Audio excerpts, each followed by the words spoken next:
Usually, in most stories, the mentor shows up looking for the hero to drag him into the adventure. With Muhammad, though, totally different vibe. Abdul Muttalib, the old man, was very wise and hated drama between his sons. Before saying who he wanted to take care of Muhammad after he was gone, he straight up asked his boys, "Which one of you is going to step up and look after him when I'm gone?" They all looked at each other and went, "Muhammad's already smarter than all of us combined. Just ask him who he wants." Keep in mind, some of these dudes were heavyweights in Mecca, Abu Lahab included, and they're admitting an 8-year-old kid is on another level. That alone is crazy proof the kid was operating on God-mode intelligence. Abdul Muttalib loved the answer. He turned to Muhammad and was like, "Pick whoever you want, my child." Muhammad scanned every face in the room, then walked straight to Abu Talib. Boom, decision made. Abu Talib became the new guardian. Now let me tell you Abu Talib's full story. And real talk, you won't find my version anywhere else. Why? Because everything about this guy is scattered across old books like puzzle pieces. I went deep, read a ton of sources, and finally stitched together a clean timeline so I can actually lay it out for you. Trust me, it was not easy.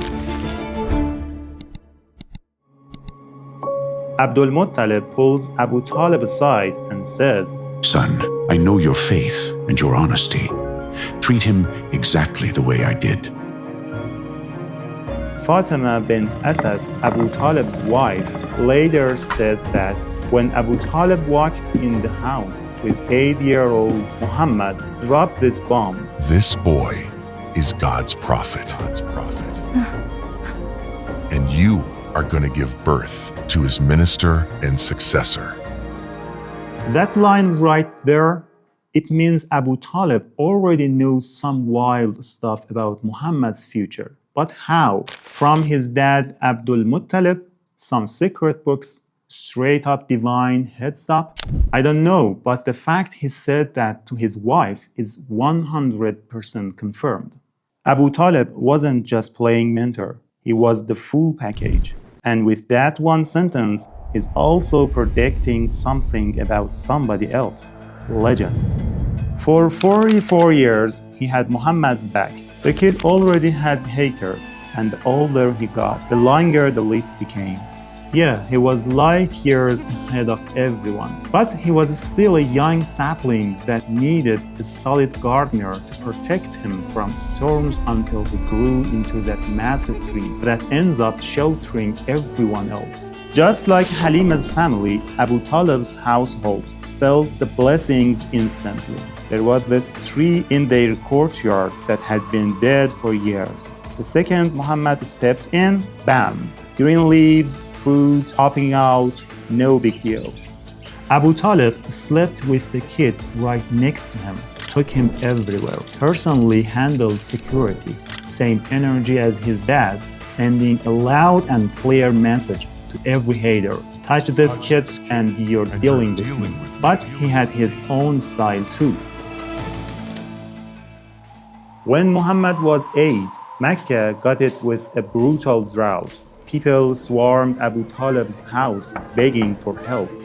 Man put the kid on his shoulders, walked to the Kaaba, prayed for rain in Muhammad's name, and the sky opened up. Abu Talib had trade deals with Abyssinia.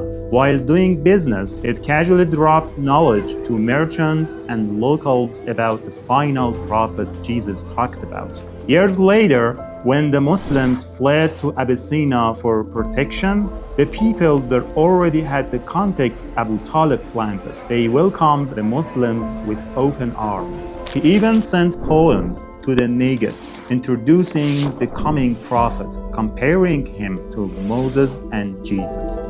You seeing this? His ancestors spent generations hiding the light on the kid's forehead from enemies. Abu Talib flips the script. Once he realized the enemies already knew exactly who Muhammad was, he went full broadcast mode, like a surrounded radio tower still transmitting. He used the ultimate viral media of the time, poetry. Arabs were obsessed with it. Drop a fire poem and it spreads mouth to mouth faster than any TikTok today. Even if people don't fully get the lyrics, they just vibe with the flow. Abu Talib was a masterful poet. Every miracle, every special moment about Muhammad turned into verses. A smooth way to make the whole society low-key familiar with his exceptional nephew. When Muhammad hit 12, Abu Talib took him on the trade caravan to Syria, introduced him to Buhayra, a big Christian monk from Najran, and Buhayra confirmed on the spot, "This is the one Jesus promised." Muhammad grew up under his uncle's wing until the richest woman in Quraysh, the one every tribal boss inside and outside Mecca was dying to marry, straight up proposed to Muhammad herself. First major supporter after Abu Talib, locked in. Uncle could finally feel he was not alone in this. Muhammad said yes to Khadija, the most beautiful, wealthiest woman in Quraysh. She stood by him with a gentle, loving grace, like a butterfly in love. Sweetest marriage ever. And it made all her powerful ex-suitors big mad. Fast forward, Muhammad's 30. Abu Talib's prediction comes true. Fatima bint Asad gives birth to a boy who pretty quickly becomes Muhammad's third die-hard protector and carries his dad's mission all the way, with courage and sword until his own last day. You feeling it now? Abu Talib was the ultimate mentor in Muhammad's hero's journey, right? In this part, we're touching the allies archetype. I'll tell their full stories separately later. But we're not done with Abu Talib yet. As Muhammad's story keeps rolling, we'll circle back to more of this man's moves.